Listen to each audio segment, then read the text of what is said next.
We're joined by Ed Moed today, the CEO of Hot Paper Lantern. He talks a little bit about his sports betting research project done over this COVID-19 pandemic. This is crazy. This is crazy. This is crazy. Everywhere you turn, it's the same old sports talk, the same headlines, the same news, and the same boring information. This podcast is here to change all of that. We bring you hot sports takes, winning sports betting strategy and picks, reliable gaming industry news, and breaking interviews with some of the biggest names in sports business. My name is Ryan Newpol, and welcome to the Noop Sports Show. All right, welcome back to another episode of the Noop Sports Show. I'm your host, Ryan Newpol, here with you each and every episode. Today, we're joined by a very special guest. I have Ed Moed, the CEO of Hot Paper Lantern, with me. Ed, welcome. Ryan, it's fantastic to be here. Thanks for having me. It's my pleasure. I'm glad you're here with us today. For everyone tuning in, I appreciate you giving us a few minutes out of your day. We won't take a whole lot of time out of your day, but I appreciate you tuning in and hearing Ed's story, hearing a little bit about Hot Paper Lantern and what they're doing. I know you have other places you could be, so I definitely appreciate you guys all tuning into this each and every time. So, Ed, give us a little background. First of all, just tell us, what's Hot Paper Lantern? Give us, it has a unique name, so give us the down low on what Hot Paper Lantern is.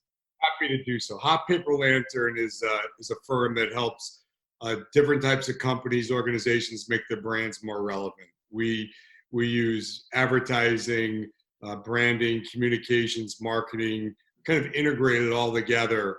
And in the digital sport area, we do a lot for companies to help them acquire new customers, to differentiate themselves, and to make their brand, to kind of amplify their brand out there. So it's been a lot of fun. Sure, that's awesome. And so so give us a little background of your history, your story, what you've been through and why you started Hot Paper Lantern. So a little background story on where you got started in this industry. Happy to do so. So I'm sitting here in Montclair, New Jersey, like everybody else who's kind of holed up in their home. Sure. But everybody's good and looking forward to our offices in New York City eventually when we can get back in there. But we're all doing well. My background is I've been in communications and marketing my whole career. I ran an agency for 20 years, which was a larger one that was really focused around communications. And a few years ago, we took about 45 people from that agency for others, and we spun off to create Hot Paper Lantern to really help small, medium, and large companies in this really fast-moving digital time where you need small groups that can consult with you, strategize, and then execute on how their brands can get out there and how they can acquire clients, customers quicker. So we took this group and started about 2 years ago, and it's been really fantastic. And we represent a lot of consumer brands and others, and now I've moved really into the digital sport area. But I've been doing this for my whole career, and with the advent of digital and everything being digital for so long, it made sense to create kind of a smaller group of people that could do this specifically for gaming and fantasy type companies. Yeah, that's what I was going to say. I mean, I know you're a wide, diverse company working with a lot of people, but, we're really focused on iGaming and sports betting and that stuff here. So give me your, we're in a weird time right now with no sports going on. It's such a weird time. I never dreamed of a day where there would literally be no sports. Like I will, as a business owner myself, I like check off all the boxes of, okay, this could happen. What am I going to do? This could happen. What am I going to do? One of those this could happens was not no sports will be available. And so what are your thoughts on sports in general? And how have you guys, has that really affected your company, this whole COVID-19 pandemic? Has it affected you guys at all? Yeah, well, I'll say first of all, too, I used to be an athlete many years ago. I played baseball and basketball through high school, and I have 3 teenagers, 2 boys, and we live and die for sports. We're New York sports fans, dating myself, but grew up in the 80s, loving in the 90s, the Knicks and the Mets in 86, and I know you're a Cardinal fan. And a Bulls fan, so I'm a big, yeah. So there you go. You've dusted us continually, and I'm a big Giant fan, a New York Giants fan as well. Oh, cool. Not having sports betting with my younger son, who's 16, just kind of took the wind out of our sails, like so many people who are listening to this, because you don't know what to do with yourself. So COVID-19 has absolutely affected my company because we're all working from home and trying to figure out how we help our clients, consult with them to make sure their brands are relevant. With our clients, which include fantasy sites and e-betting sites and technology companies and content companies that all deal in this space, a lot of things have just stopped, right? Because of sports. So some of that has halted, but with a lot of our clients, what they've asked us to do and what we've come to them to do really is how can they still stay relevant even when sports has stopped? What can they do to make sure they're engaging with their clients, their audiences, even though they're not making as much money or doing as many things that are value add? So for some of our clients, when they have platforms, they're teaming up in the esports area, and they're now partnering with gaming sites where you can still do that. Others, really innovative ones, are creating their own types of games and doing betting and fantasy play around those. And so we're trying to help them, one, figure out what they can do to be relevant. Two, we know we're getting out of this, right? Golf is, knock on wood, big Charles Schwab Conference Classic coming up in a couple weeks. Golf will then be open. Hopefully baseball, knock on wood, by July at some point. So we're working with them and sometimes to look at, okay, should we look at your brand and refresh it, how you position it to bettors, to fantasy players?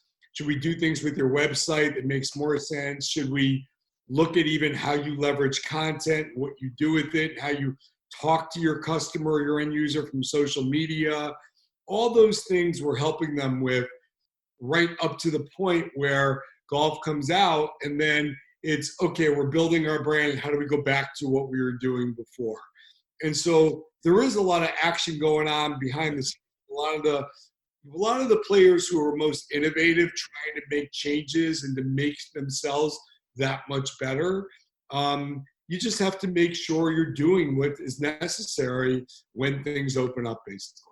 Yeah, it's amazing to me. You said some things in there that kind of sparked my mind from more of a business side of things. A lot of times businesses get caught in this, like, maximizing everything has to be highest paying and all maximizing what's the earning potential is. But the long-term vision, the companies really have to step back here and think, okay, I may be tight money wise, but I can't just stop. Like, we can't just stop and do nothing. How can we reposition, knowing we may not make a lot of money from it, or it may not be like, we may not see the rewards right now, but in the long term, this is the right move for us to do. I'm guessing takes a special business and kind of takes a certain type of business that can think that way. And it sounds like the ones you're working with are kind of in that camp where they're thinking long term. We know it's going to be hard, but we're not going to just stop. We're going to do something different. And that's kind of what you're helping them get to. We are. And, the space is so young. It's a little like the Wild Wild West. There's a lot of new players out there that some of them, this is the first time they've experienced any type of crisis. This is obviously the biggest one of all of our lives. So they get a little paralyzed. Yeah. And so we'll talk through with them strategy, things they can do without having a lot of money that can change them or at least adapt and evolve. And other ones know right away, and they understand that now is the time to innovate. And there are some out there that are using this downtime to leap ahead, and they see this opportunity, and Sure. what we tried to do is we do a lot of research, and so one of the things we've done is through COVID, we decided to go out there. I think we may have created, I didn't realize this till after the fact, the biggest study of its type aimed at the sports bettor and the fantasy sports player, where we actually interviewed over 4,500 bettors and players across the country, understand how life has changed and what matters to them most post when sports opens up and what they're going to care about. And so that became our State of the Sports Bettor study. And it's really interesting, some of the things we found. Well, you led me right into my next topic. That's exactly what I was gonna bring up, is the fact that this research has been getting some buzz, and it's amazing research. What is one of the? I mean, I'm sure you have hundreds of things you've learned from interviewing that many sports bettors, but give us one or two, I guess, things that you learned that maybe the audience would find interesting or even be surprised at. I'll give you a couple of them that I think are most interesting. One is, first of all, I think everybody thought this, but we kind of confirmed it. 90% of sports bettors play fantasy sports. So they're almost duplicative. And I think the question is how many fantasy sports players will be moving into sports betting? That's really where the opportunity is, I think, for many who are out there to learn it and to understand it. Big thing that we saw is, so you're going to see a couple of things. One, there's probably less disposable income, unfortunately, because there's a lot of hardships out there. But sports bettors and fantasy sports players, they miss it. They miss it so much. So they are back with a vengeance looking to play. But they don't see a lot of differentiation between so many different sites and platforms that are out there.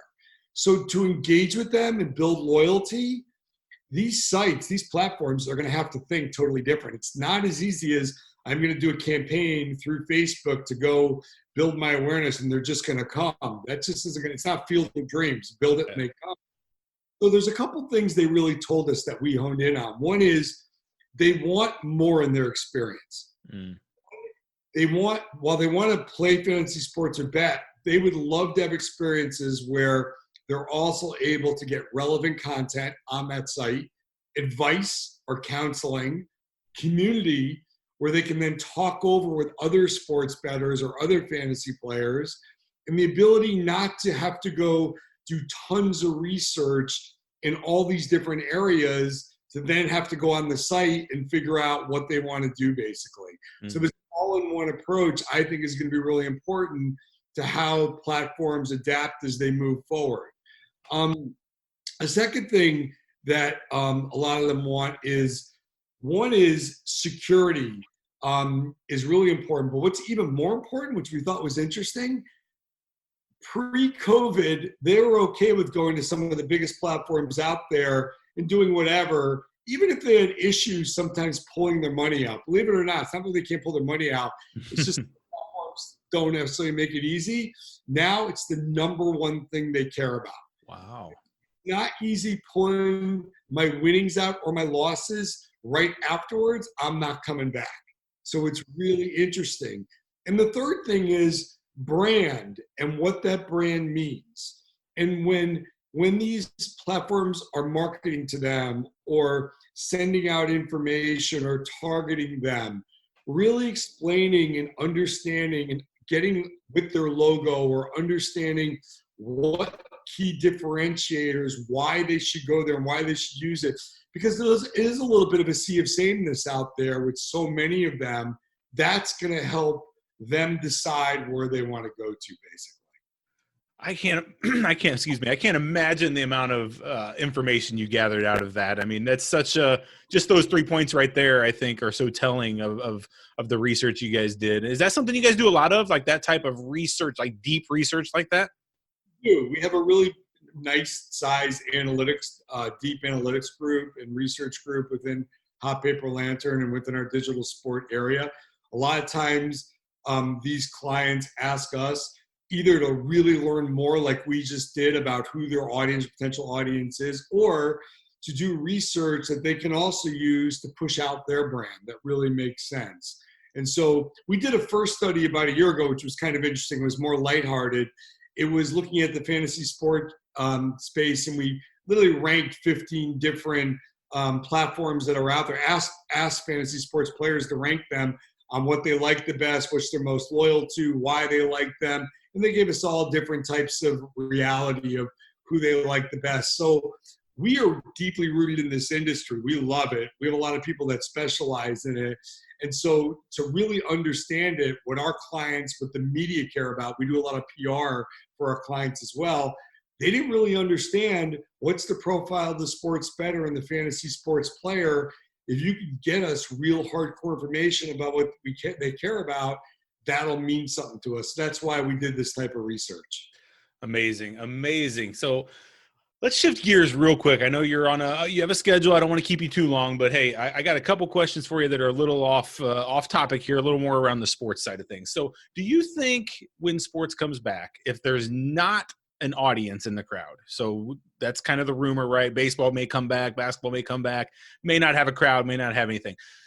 Do you think that hurts the engagement level or the product on the field or the court? I mean, what does that really do? Or is it going to be kind of business as normal from a perspective, watching on TV? Is it going to feel the same? Is it going to look the same? Or will we really be able to notice that, man, this isn't the same, without that energy in the building? What are your thoughts on that from just an outsider perspective?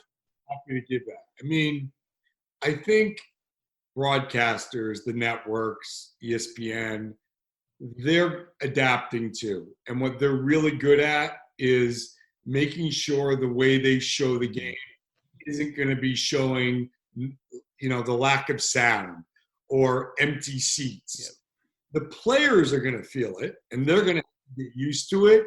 But I think the fans sitting at home watching it on TV, after a while, it's going to be no difference to them. And I think the irony is, even in our study, taking it one step further, we asked the 4,500 people, how do you feel about going back now or sometime soon? 79% said, I'm really uncomfortable going back right now. Yeah. Or sometime soon. So even if regulations allowed them to go back, I don't know if they would in 3 months or 4 months or 5 months. So I think that we're just going to have to be living with this for a while. I do think there's an opportunity with all these people sitting on the couch for all these fantasy sports and betting platforms to get that much more attention, though. That's the irony from those people, those men and women who are sitting on the couch.